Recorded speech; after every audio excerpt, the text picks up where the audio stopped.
नमस्कार मित्रों, मैं डॉक्टर मुकेश आपका स्वागत करता हूं आपके चैनल एस्ट्रो नक्षत्र 27 पे।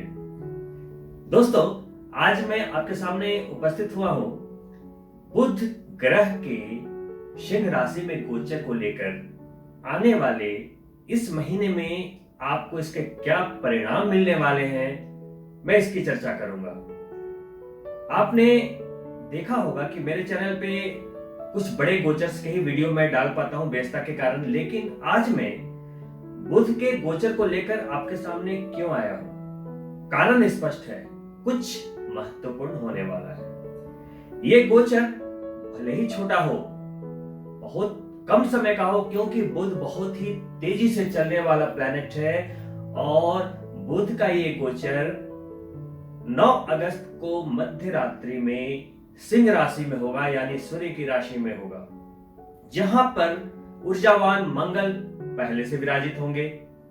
इसके बाद वो 26 अगस्त तक वहीं रहने वाले हैं। तो आप पर इस गोचर का क्या परिणाम मिलना है, मैं इसकी चर्चा करूंगा। और इस गोचर में आप अपने कर्मों को, अपने एक्शन को किस तरीके से मैनेज करें ताकि आपको इस समय का बेनिफिट मिले।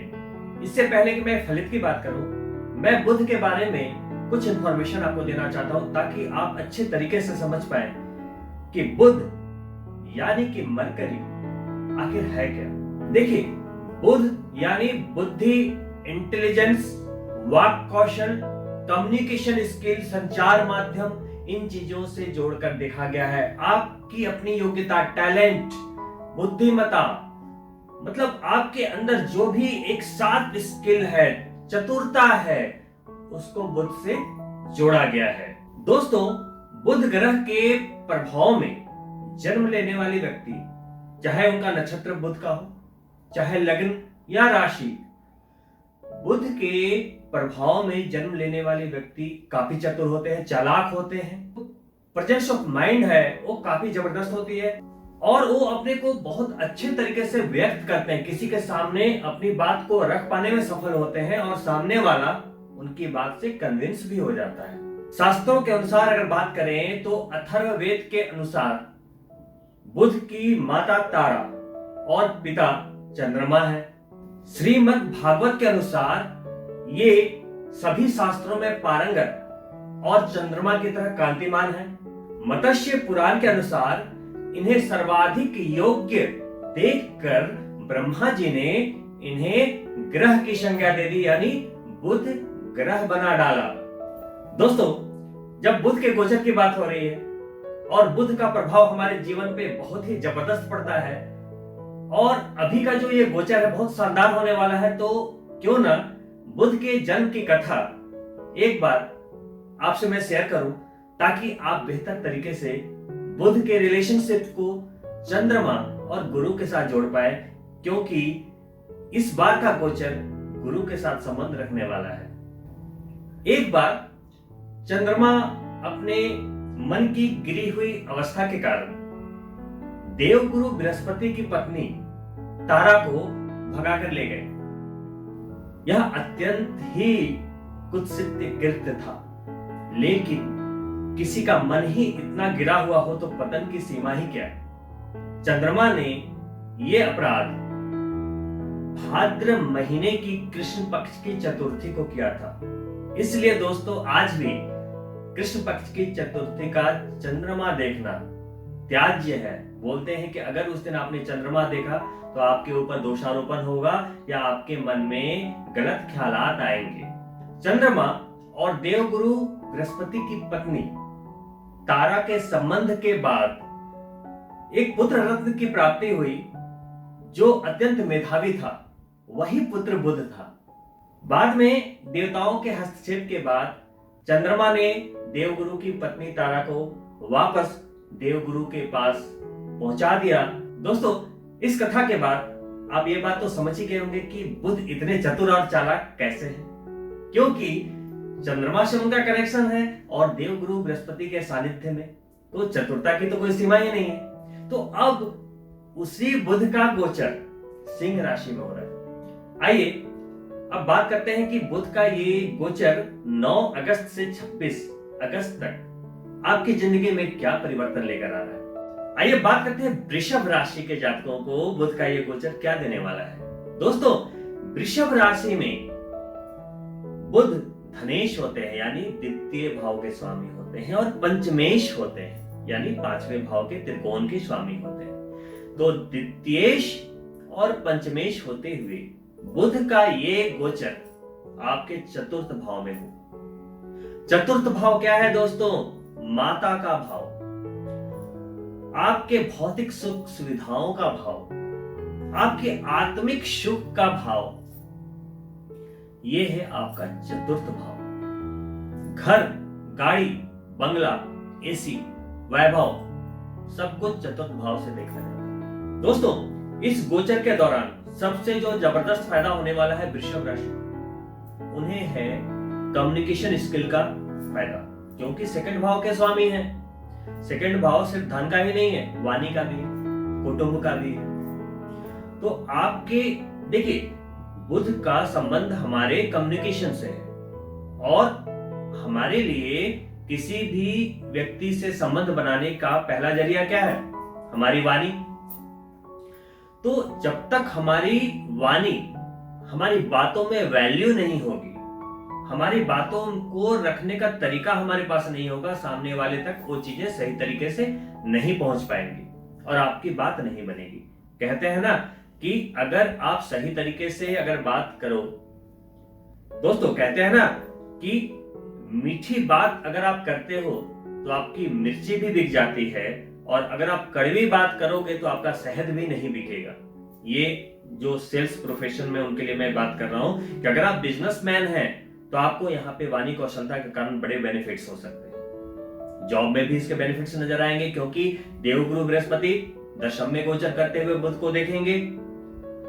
कार्य क्षेत्र में अच्छा फायदा मिलेगा, क्योंकि बुध आपके स्किल्स को बढ़ाएगा, आपकी योग्यता को बढ़ाएगा, आपके वाणी कौशल को बढ़ाएगा, कम्युनिकेशन स्किल को बढ़ाएगा, आपके बातों में वजन आएगा।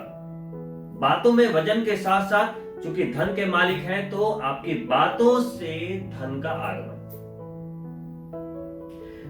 माता की सेवा करते रहे, कोई भी ऐसा मौका ना चुके जिसमें माता की सेवा करने का अगर अवसर मिलता हो तो जरूर करें, इससे आपको बहुत ही बेनिफिट मिलेगा। साथ में चंद्रमा का विशेष रूप से ध्यान रखते रहें, क्योंकि वृषभ राशि देखिए, वृषभ राशि में चंद्रमा उच्च का होता है, तो चंद्रमा से बहुत गहरा संबंध है वृषभ राशि का।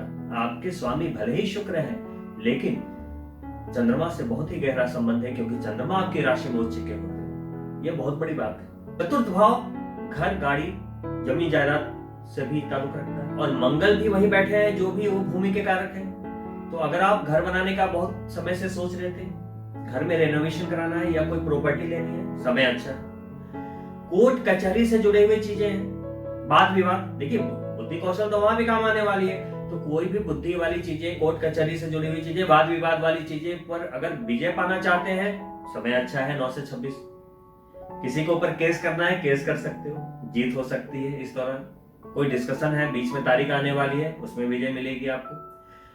अगर कोई वाद विवाद है और आप किसी आर्गुमेंट की शुरुआत करना चाहते हो, यानी कि कभी कभी कुछ लोगों का ऐसा भी कॉल आता है कि मुझे एक केस करना है किसी के ऊपर, हमारा पैसा फंसा हुआ, हमारी जमीन फंसी हुई है, किसी ने हमारा गबन कर लिया, तो कब करें ताकि अच्छा रिजल्ट मिले। तो ये अच्छा समय है यहाँ आपके लिए। तो दोस्तों, कुल मिलाकर वृषभ राशि के जातकों के लिए ये वक्त अच्छा रहने वाला है, बेहतर समय का लाभ उठाएं। वही अब बात करते हैं मिथुन राशि के जातकों के लिए। दोस्तों, मिथुन राशि के जातकों के लिए ये गोचर बहुत ही महत्वपूर्ण रहने वाला है, क्योंकि आपके ही स्वामी हैं बुध, और बुध जो हैं आपके लगन के यानी आपके स्वास्थ्य के और चतुर्थ भाव के स्वामी होकर तृतीय भाव में गोचर करेंगे। तृतीय भाव में गोचर करने के कारण आपका जो पराक्रम है, आपका जो शौर्य है वो बढ़ेगा। शौर्य वैसा वाला नहीं कि सैनिक हो और तलवार लेकर दौड़ रहे हो, वैसा शौर्य नहीं। शौर्य यानी कि आप जब इस दौर से गुजर रहे हो, अभी एक इतना पैंडेमिक है, और अभी आप जो सैनिक हो, आप अपने घर के सैनिक हो। आपका ये जो जहाज है ना, जो घर रूपी जहाज है, जिसके आप कमांडर हो, जो आप चला रहे हो, आपके कंधों पर जो जिम्मेदारियां हैं, जो घर रूपी जहाज को आप चला रहे हो ना, आप उसके सैनिक हो। तो समंदर के लहरों से किस तरीके से उस जहाज को निकालना है, वहां पर आपके इस शौर्य की जरूरत पड़ेगी। तो आपके माइंड में जो आइडियाज आएंगे, अब आते तो बहुत लोगों को आइडियाज है, आज ये कर लूं तो ये बन जाऊंगा, ये कर लूं तो ये बन जाऊंगा, ये कर लूं तो ये बन जाऊंगा, लेकिन करते कितने परसेंट? अगर 100 लोगों को आइडिया आता है तो उसमें सिर्फ और सिर्फ 2 या 3% लोग एग्जीक्यूट करते हैं और वही जीतते हैं। तो दोस्तों, ये समय आपके उसी शौर्य का है, उसी पराक्रम का है कि जो आप सोचते हो करके दिखाओ। समय आपके साथ है, बुध का गोचर आपके साथ है और ये 9 से 26 मजेदार रहने वाला है। हेल्थ बढ़िया होगा, प्रतिष्ठा, यश की प्राप्ति होगी, भौतिक सुख संसाधनों की प्राप्ति होगी, अचानक लाभ मिलेगा। 9वें भाव में बैठे गुरु की दृष्टि तृतीय पर जाएगी, भाग्य का साथ मिल जाएगा।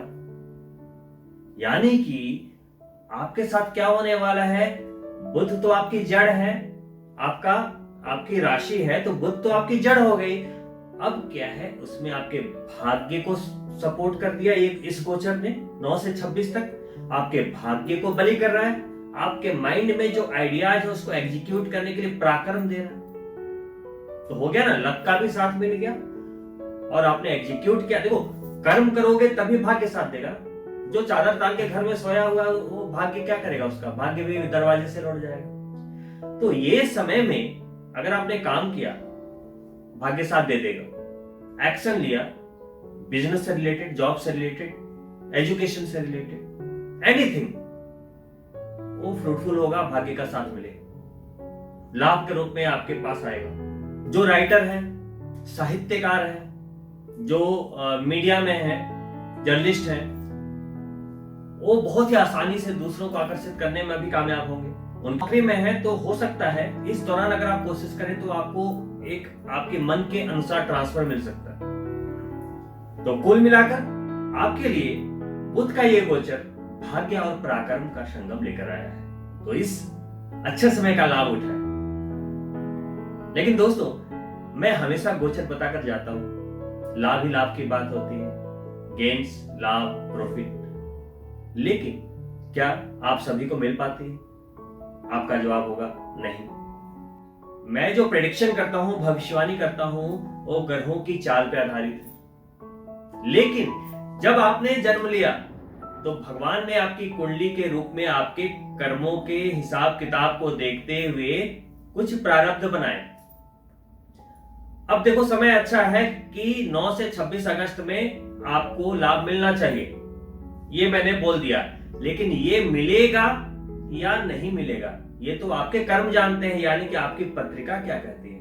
अब आप पत्रिका खोलिए, कभी आपने पत्रिका अगर जांच नहीं करवाई है तो जांच करवाइए और देखिए कि बुध ग्रह की स्थिति क्या है, क्योंकि अलग अलग लग्नों के हिसाब से स्थितियां बदलती हैं। और अगर बुध ग्रह अच्छी पोजीशन में है तो आप एक एमरल्ड पहन सकते हैं, उन्हें पावर मिल जाएगी, इस अच्छे समय का लाभ और अच्छा मिलेगा। अगर बुध अशुभ अवस्था में है तो आपको हरी चीजों का दान करना चाहिए, कम से कम 16 बार। गणपति भगवान की पूजा आराधना बुध ग्रह के सुप्रभाव में वृद्धि करता है। गणेश भगवान को प्रतिदिन दुर्वा चढ़ाएं, इससे बुध ग्रह के शुभ प्रभाव में वृद्धि होती है। विष्णु भगवान के पूजन से शुभ प्रभाव में वृद्धि होती है। तो इस तरीके से आप बुध ग्रह के प्रभावों को अपनी कुंडली में देखिए। अगर अच्छे हैं तो उसे और अच्छा बनाइए, अगर अशुभ है तो प्रयास कीजिए कि वो जल्द से जल्द शुभ अवस्था में आ जाए, ताकि आपको आने वाले अच्छे समय का लाभ मिल पाए। बुध ग्रह बच्चों के कारक है, बुजुर्गों के कारक है, जो नपुंसक होते हैं, ट्रांसजेंडर होते हैं, उनके कारक है। तो कभी भी उनका अपमान ना करें। ये नहीं कि बच्चों को आप दिन भर पिटाई कर रहे हो, डांट रहे हो, बुजुर्गों का अपमान कर रहे हो, जो भी ट्रांसजेंडर होते हैं उनका अपमान कर रहे हो, तो मैं लिख कर देता हूं कि कोई भी पूजा पाठ काम नहीं आए। सभी का सम्मान करें, बच्चों से प्यार करें, बोध घर अच्छा हो, बुजुर्गों को सम्मान दें, प्यार करें, बोध घर अपने आप अच्छे होंगे। कभी भी ट्रांसजेंडर आपको दिखे, आपके घर आए, कुछ भी बात हो, उन्हें बड़े प्यार से आप ट्रीट करें, सम्मान दें। जो भी वो चाहते हैं, कभी वो कुछ मांगते हैं, उन्हें बड़े प्यार से, श्रद्धा से, दिल से दें। आप देखिए कितने सुभत्तों की प्राप्ति होती है। आपका बुध ग्रह कभी भी खराब नहीं हो सकता। आपके घर में अगर पौधे लगे हैं, गमले में बाग बगीचे हैं, उसकी देख रेख करें, उसमें पानी सींचें प्रतिदिन। ये सब बुध ग्रह की शुभता को बढ़ने में काफी मददगार होते हैं। बुध ग्रह की शुभता के लिए आपको इन चीजों का ध्यान रखना है, और आपको साथ में यह भी देखना है कि कुंडली में बुध ग्रह कहीं अस्त तो नहीं। अगर अस्त है तो विशेष रूप से आप उसके लिए कुछ उपाय होते हैं वो करने चाहिए। और हाँ, पत्रिका जरूर चेक करवाएं, क्योंकि कभी कभी क्या होता है कि सिर्फ अस्त और नीच होना ही बात नहीं होती। कभी कभी कुछ ऐसे कंजक्शन होते हैं जिसके कारण वो परिणाम दे ही नहीं पाते हैं। कभी मान लो बालावस्था में, मृत अवस्था में, डिग्रियों के अनुसार कुछ चीजें होती है। कभी 2 डिग्री पे बैठे, 0 डिग्री पे बैठे, 29 डिग्री पे बैठे, बाल अवस्था में है, मृत अवस्था में है, सब कुछ दिख रहा है कुंडली में कि भाई इतना ग्रह बल है, सब कुछ है, लेकिन एग्जीक्यूशन ही नहीं है, उसका परिणाम ही आपको प्राप्त नहीं हो रहा है। वो एक डेड मतलब पड़ा हुआ है आपकी कुंडली में। वो ग्रह आपकी कुंडली से निकल गया। 9 ग्रहों में एक ग्रह अगर मृत पड़ा हुआ है तो वो आपको परिणाम नहीं दे पा रहा। और आप क्या कहेंगे कि डॉक्टर मुकेश आते हैं हर महीने, टीवी पर बताकर जाते हैं, लेकिन कुछ मिलता नहीं। तो दोस्तों, आपको क्या मिलना है मैं तय नहीं करता, मैं सिर्फ आपका मार्गदर्शक हूं। आप देखिए कि आपकी कुंडली के प्रारब्धों में क्या लिखा है। जो अच्छा लिखा है उसे और अच्छा बनाइए, और जहां पे कुछ अशुभता है, न्यूनता है, उसे मेरे मार्गदर्शन से आप उसे और सुलभ बना लीजिए। कठिनाई क्या है? तो दोस्तों, इसी के साथ मैं अनुमति चाहूंगा, और अगर आपको ये एपिसोड पसंद आया हो तो प्लीज लाइक करें और शेयर अवश्य करें। आपका एक ये छोटा सा कदम हमारे प्रोत्साहन को बढ़ाता है और समय निकालकर वीडियो बनाने के लिए प्रेरित करता है। कमेंट्स भी करें ताकि मैं आपके व्यूज को समझ पाऊं, आप क्या चाहते हैं, कैसे वीडियोज आप और पसंद करेंगे, और किस बारे में आपको जानकारी चाहिए, आप कमेंट्स में लिख सकते हैं। साथ ही यदि आप हमारे चैनल से नए जुड़े हैं तो सब्सक्राइब करें और बेल बटन जरूर दबाएं, ताकि आपको इस तरह की इंफॉर्मेटिव वीडियो जब भी अपलोड हो तो आपके पास नोटिफिकेशन अवश्य पहुंचे और वीडियो को मिस ना करें, और अच्छे समय का लाभ हमेशा आपको मिलता रहे। तो इन्हीं शब्दों के साथ आपसे अनुमति चाहूंगा। अगली वीडियो में बहुत जल्द मिलता हूं, तब तक के लिए नमस्कार दोस्तों।